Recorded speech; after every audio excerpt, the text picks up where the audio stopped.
Dulma Gati nungsung pawalta man. Semanugi kula pun Surtayu nyadong dawuh, Bambang Sotama nyadong dawuh. Kula ingkang putra Jayadrata nyadong dawuh. Kartomarma nyadong dawuh man. Paman. Kang putra cici traksi nyadong dawuh. Mengko ta anakku kabeh para Kurawa, Dursasana, Surtayu, Tirtanata, Kartomarma, Kartodendra, Swatama, Citraksi lan kowe Durma Gati. Nggih, kula pun Dulma Gati man. Durma Gati, Dulma Gati wong nyebut jenenge dhewe wae ra cetha. Durma Gati, Dulma Gati. Durma Gati, Dulgiman Gati. Kadul giman barang. Dursasana kula man ingkang karembuk ana ing setinggil ranala yoga jaba mung Anggiratu Banowati anggone wis nampa wahyu katentreman. Sing diupaya tanana yoga jaba mung nggone ngreksa kanugrahan ingkang wis tinampa. Akeh atur utawa pamrayoga ingkang wis ditampa dening Angger Sudana mung sajuga sing dadi rentaning kalih yaiku ature Sang Yaksendra saka negara Awanguwung Prabu Kumarayaksa sing dadi ditampa kang dadi ature. Oh ngaten man. Iya nggih. Prabu Kumarayaksa saking negari Awanguwung. Iya.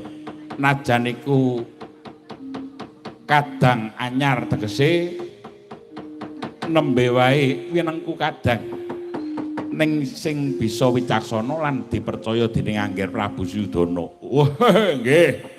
Yen kados ngaten sumangga kersa man. Lajeng kenipun ngreksa kanugrahan wayu tentreman niku napa? Kudu nganggo syarat lan srana yaiku tumbal. Wujude kethek putih.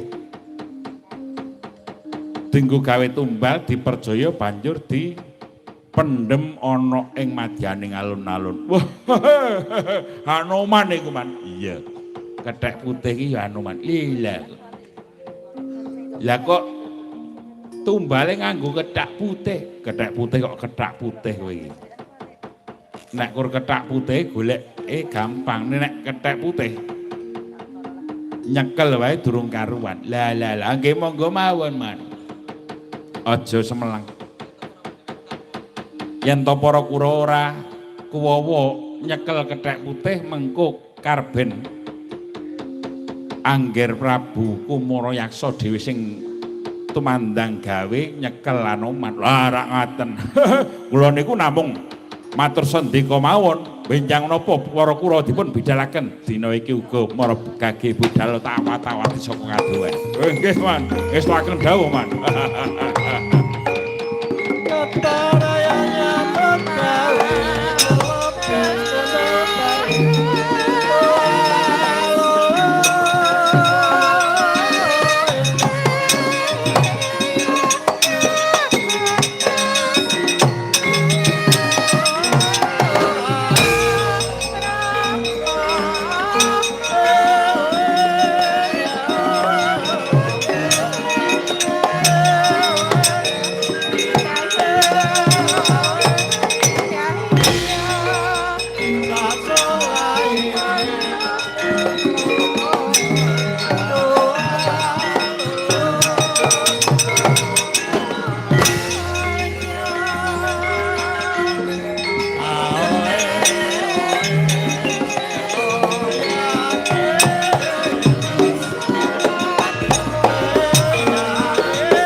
Ayo le, budale.